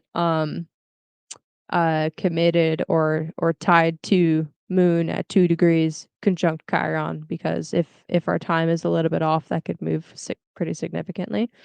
Um, but yeah, that's I mean, we don't have to go into that, but, um, the moon sun story, I think, can be easily overlooked, and I wanna touch on that a little bit. We might as well, like, let's take it down to the basics a little bit. So, if the sun is considered your plot line, right? Ninth house things. We're going on spiritual journeys. We're going on adventures. We're gonna put our publications out to the greater wide world. Um, and they better be well researched. Saturn. They better be well researched. And actually, um, that actually has me kind of curious. When did you start your YouTube channel and when did you start actually being public about the things that you were learning? That is a great question. If the lockdowns were in 2022, 2020. oh yeah. Oh my gosh. It would have been pretty much 2020 when I realized that, I've been a martial artist and a teacher of physical self-defense and psychological self-defense. Primarily, I just realized that I need to take this into the spiritual. And so yeah, I guess since 2020, and it's so fascinating what the hindsight of that will always serve as, anchoring uh my lensing to a new dimension. Yeah, that's really interesting 'cause 2020 obviously was when Saturn started moving into Aquarius, so you would have gone through a Saturn opposition when it was time for you to start allowing that to shine. So I'd be really curious, like, if we were to sit down for a full reading, I'd be really curious to hear about, like, your Saturn return story and what that was, because that would have been planting the seeds for what you started to unfold and allow to shine now. And I'm not surprised also that it's like, quote unquote, later in life. Like most people, their Saturn return is when that's when they start like really unfolding a lot of stuff. But it's like your Saturn return and then Saturn opposition. That's when the sun really started coming out and you started being more public about um some of the spiritual stuff that you're learning and teaching. So that's really interesting. Just the little bit the tiny bit of delay, and you're not even that old, like, I say later in life, that's why I put the air quotes up, like, you're not old. Sorry.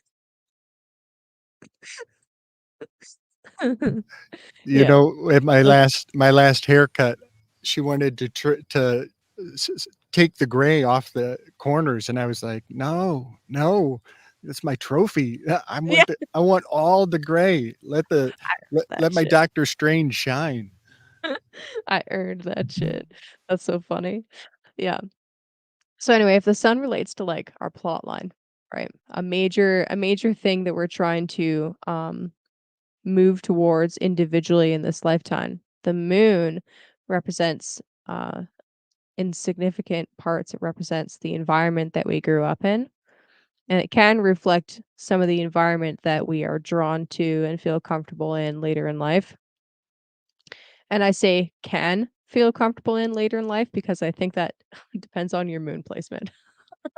Some people are drawn to environments that are not comfortable at all, but that's where they thrive, or what makes them feel safe for various reasons. But you happen to have, again, disclaimer, if your time is correct, an exalted moon, not just by sign, but also by degree. They say that moon in the second degree is exalted, even more so in the sign of Taurus. So that's really cool. But in the sixth house, that is interesting. So how I would kind of read that, and it's also in a whole sign square and applying to square exact your sun.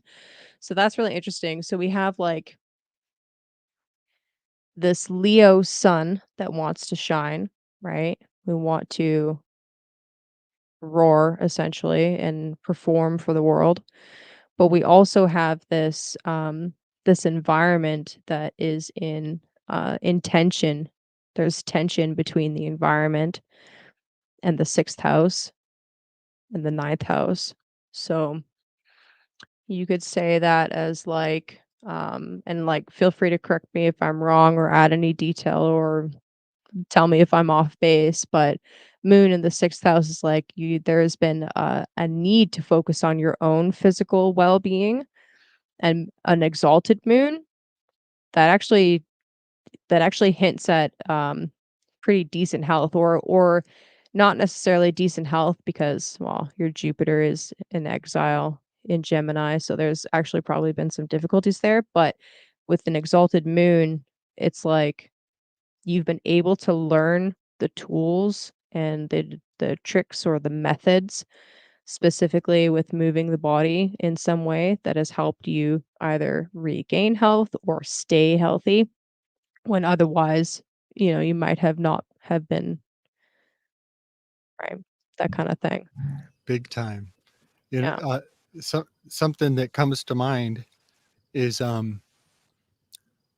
my favorite job ever, and it was only maybe a year or two before the lockdowns. Oh no, no, it was 4 years before the lockdowns. But My favorite job ever was I was a padded assailant self-defense trainer. And so we would put on this amazing suit and put people through adrenalized scenario based situations and then Recreate trauma. recreate the trauma and rewire them, and they would just haul off on me. And the strange, I mean, I got many benefits, but one of the benefits is I can take a licking. I can totally take a licking. And it's in the but it's not masochistic, so to say, because it was enjoyable. The padded suit that we wore, it was like a carnival ride. It was like being in a bouncy house while somebody's just hauling off on you. And it was actually you're supposed to reward the student by calling out in pain when they do land a hit. But Mm, then if they don't, if their hit is not uh true, then you actually mock them to draw out more aggression. okay. And so the aspect of the wounded healer there uh, near the moon, that kind of pings for me a bit. But then the fact that it's in Taurus, the dojo that we used was in the mountains. Oh. It was extremely remote. It was not far from South Park, Colorado. And so we used to say that anybody who makes it to the dojo is extremely self-selecting. And we have a very long list of people who sign up, and it's almost always like barely 70% actually make it out there, because that 30% they end up kind of weeding themselves out of the group. So that's kind of some of the reflections I'm seeing in that. Oh, and one more thing, I always identified as a Leo primarily, and then I find out that in some aspects of astronomy, I'm actually I have Cancer tendencies, and that blew my mind because the padded suit is a suit of armor, much like the crab, Mm, that's and, fun. and crabs are delicious too. Yeah. That's so tasty. Nom nom. Yeah, they are pretty good. Yeah, that's fun. Yeah, Chiron being right next to the moon in Taurus, that's really cool. And like what a way to help people heal, right? Like if trauma lives in the body, helping someone to have an emotionally corrective experience by physically reacting in the opposite way that they should have in the moment rather than fleeing or freezing. That's so powerful and what a cool way to help people heal. Yeah. So I'd be curious, well, I mean, we don't have to go into this, but I'd be curious like what were the things that led you to even pick that job in the first place, right? Like those are the kinds of motivations that like, oh, where did that come from? You know, that's the kind of shit that's like that gets me juiced up. I'm like, "Woo." Um, yeah, and just the nature of the square between the sun and the moon, that's something to feel into as well, because sometimes there's tension in an aspect of the square, but sometimes that tension can help to motivate us to feed the other side of that square, right? Like after the tension, after the difficulty, it's like the thing that we're trying to bring forth is easier or it's like it has to go through a period of difficulty. So I actually view the square, especially if we're talking between sun and moon, is not necessarily a bad thing. It's like the environment might not have been 100% the best, but it led you on the path to actually discovering your spiritual side and now being in a place where you can talk about it and teach people and bring those experiences with sixth house things to bear, right? So that's how I see that. Yeah, something that drew me into it was uh, learning. Well, as a martial artist, learning that when you have a safe arena for practice, people end up practicing being safe. And so I always wanted to cultivate my loving asshole. And that is something that I have really done to some detriment. But I am constantly the 10th man in the group, which is that, you know, when 9 people agree, that 10th person is almost burdened or even blessed to be the only naysayer in the group. And somehow I take a strange joy in that. Fair enough. Yeah. I like that. Embrace that. Embrace it. Um, was there anything coming up that you were really curious about? Yes, the Uranus in Scorpio. Yeah. What what does that signify? Because I believe if I'm a, I think if I'm a Leo, that means I was likely uh, made in Scorpio. I was conceived, like the egg Mhm. was seeded in Scorpio. Uh, is that a thing? So conception astrology is totally a thing and has been written about both in like to find the conception chart is definitely in ancient texts as well has been written about by the Rosicrucians. So that is totally a path that you can pursue. We could do like a rough like 9 months previous, but what's written about even more so than that is the prenatal um lunar chart and the prenatal eclipses, right? Some say so this is a debated topic and I definitely don't have the answer, but I have heard that some say that the soul isn't anchored into the body until the lunation before birth or the eclipse before birth. I've heard it both ways. And like who knows if that's actually true or not. Like you could debate that till the cows come home. But but yeah, conception astrology is totally a thing.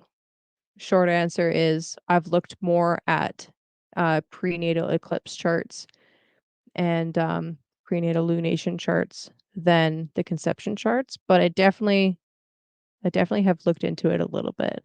Um, but let's go back to like Uranus specifically. So Uranus in your chart, again, this is a like a generational influence, right? It's a slow moving outer planet, signifying the need for individuation. I would be really curious to hear your experiences about how that shows up in 12th house topics. Mostly because like you do have Venus applying to trine Uranus. So the reason why I'm looking for a personal planet aspecting an outer planet is because it's often very subtle unless it's an A in an angular house or B, there's a personal planet that is like directly touching an outer planet because you'll experience it more through that personal planet than just as a nebulous 12th house thing. So, general topics for the 12th house are like loss and isolation and like really super not fun things like that, but also meditation and deep study. So there's a little bit of both there. Things like healing and working in hospitals are very 12th housey, while Uranus as an archetype is about like sudden, unexplainable, and unexpected events. Um, an interest in electronics or electrical things, um, lightning bolts, genius moments, sudden downloads, individuation, that kind of shit. Part of my language. You would most likely experience your Uranian 12th house things through aspects, through contacts with Venus in particular, but also Mercury. Mercury is moving out of aspect, so general rule of thumb is like 3 degrees is within orb. So Mercury is right on the edge of being outside of that general rule of thumb aspect, um, sextiling Uranus. But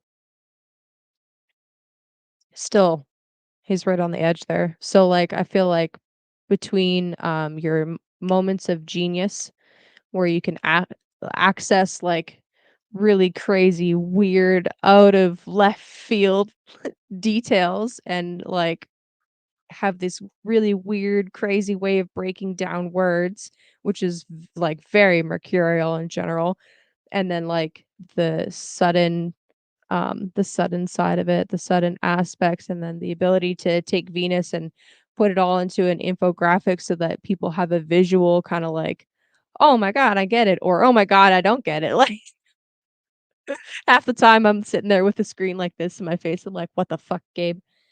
I see what you're saying, but I don't see what you're saying. What does that mean?" Like, that's me. And I'm like, "I'm too stupid for this. I gotta put it down." Like, that's how I react. I'm like, "Oh, never mind." Nice.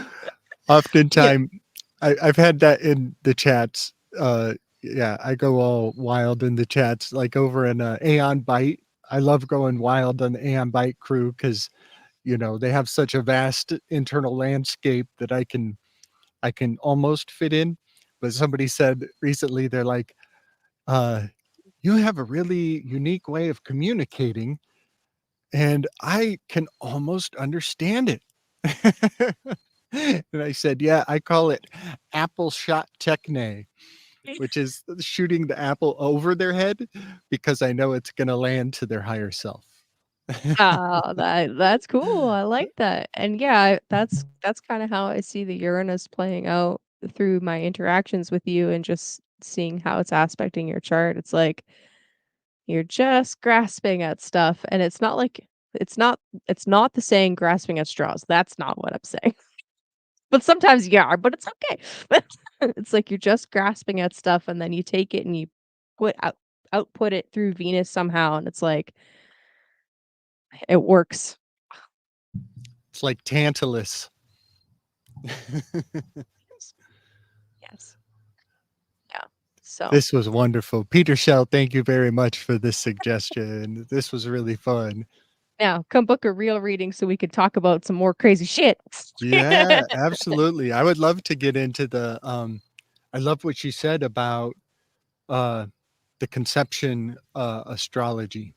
Um, Ooh. yeah, I love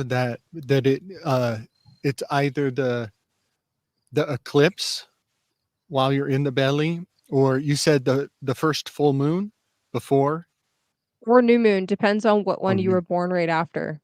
Okay. Oh, Yeah, okay. the prenatal lunation. So, like, I'll just Hmm. demonstrate, I'll pull it up. Let me show it to you. What you just said rings really strong to the Urim and the Thummim, the black or the white stone that Hercules would determine people's fate with. The Oh, way the way that you said it's either the new or the full, that's very Hellenic. The Hellenics were really big on the light or the darkness in conception astrology. I think that Uman and the Thuman is a gift that just keeps on giving, and I just when I hear it, I'm like, oh, yeah, that's powerful. I fucking love Hellenistic astrology, dude, it's my fucking jam. By the way, you're team day, just so you know. Team daytime, I'm team nighttime. It's okay, we don't have to be enemies. We can work together. Yeah. So because you were born right after a full moon, and actually without even pulling this up, you can see it straight up in the chart, right? So here's the sun and moon is moving this way, right? So you were actually born in the third right at the third quarter, right? So moon is waning, right, at the third quarter square. So the full moon would have been here. So the previous lunation right before you were born would have been with moon in Aquarius, and it would have been roughly a week before you were born. So therefore, it would have been so I'm kind of cheating because I did see it, but I didn't look at the degree. So let me see if I can math this out real quick. It would have been roughly around 6 degrees. 7. Okay, it was 1. I was 1 day off, y'all. Okay, come on. Oh. Yeah, anyway, so that symbol right there, that is representing your prenatal lunation. So what's a really interesting study is looking at like, okay, when did certain transits occur that um directly went conjunct with that? So like Saturn at 7 degrees would have been really interesting time period to look at, since we were talking about the Saturn opposition and the period after 2020 when things kind of like really heated up for you as far as the third ninth axis goes, with becoming public about some of your spiritual stuff. So that'd be interesting. I would also kind of look at like, okay, what perfection year were you in at that time? And actually we can count back. If this 2024 is 12, 2023 was 11, 2022 was a 10 house year, 2021 was a ninth house year, 2020 was an eighth house year, right? You could just keep going back like that. So that's kind of interesting. So 2020, eighth house ruled by moon. So you would have been putting in some of the work, the elbow grease with the sixth house to like bring some of your stuff public. And then 2021, boom, Sun, Saturn. And then 2021, Saturn would have been opposing. So it would have been a very potent time period. That'd be fun to look at. And then so on and so forth to do around the clock we go. I Yep. love this. Yay. I love this. You Apple Shot Tech made me so well. Here's some homework for you to look into. Have fun. Yeah. Thank you so Yeah. much, Kaylee. I'm so glad. And even that last little part, like I'm gonna go back and rewatch this and take notes and start do. I got homework to do, y'all. I got homework. This Yes, is I gave Gabe homework. Yes, I win. I won the internet today. so powerful, so powerful. Like, Uh, Gabe does it on purpose. Yeah, it is in his chart. It's that Neptune, man. He's like, nebulous. Nope. Yeah. So I look forward to Oh, whenever funny. we do another flow state, y'all. Let's start percolating on that too. I just want to announce, keep your ears to the ground because that flow state was really productive for me. So I look forward to Yeah, more. I'm just telling you, Friday night looks decent.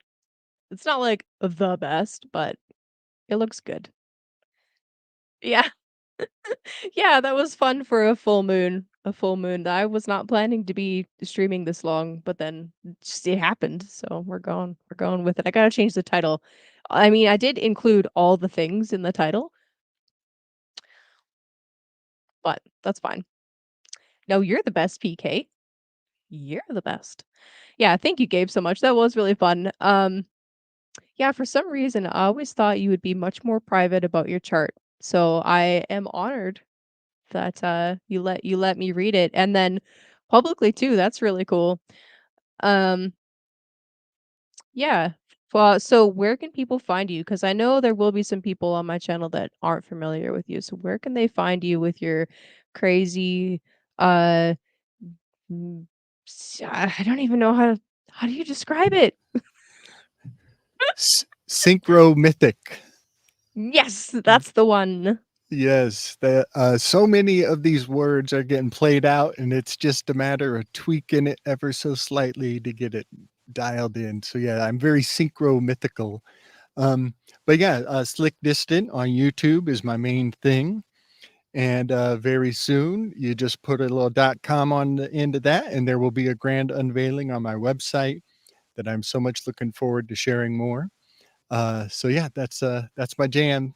Give thanks and praise, everybody. This was such a blessing and so synchronous. Yeah, the full moon indeed. The blue, isn't it a blue moon too? And it's not.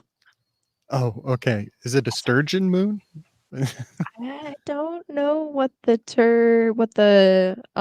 Farmer's Almanac word for this one is. They say it's a super moon. Totally super. I agree with that. Yeah. Big, big love, Kaylee. Thank you so Yeah. much. Thanks, Gabe.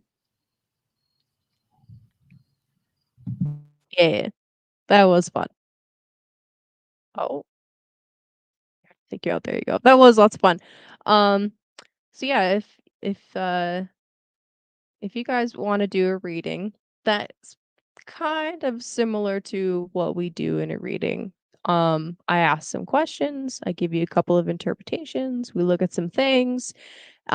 It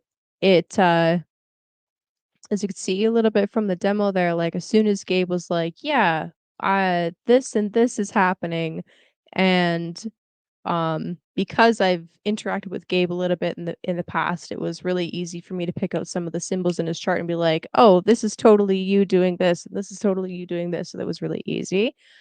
Um, if you're not someone that I've interacted with in the past, it takes a couple more questions and a little bit of talking to like pull forth the symbols from the chart, but it's it's always fun when there's more interaction back and forth, and then we can, tell a story here and then pull it out of the chart and talk about different transits and what that's gonna mean going forward, or like, "Hey, this is what you're going through right now.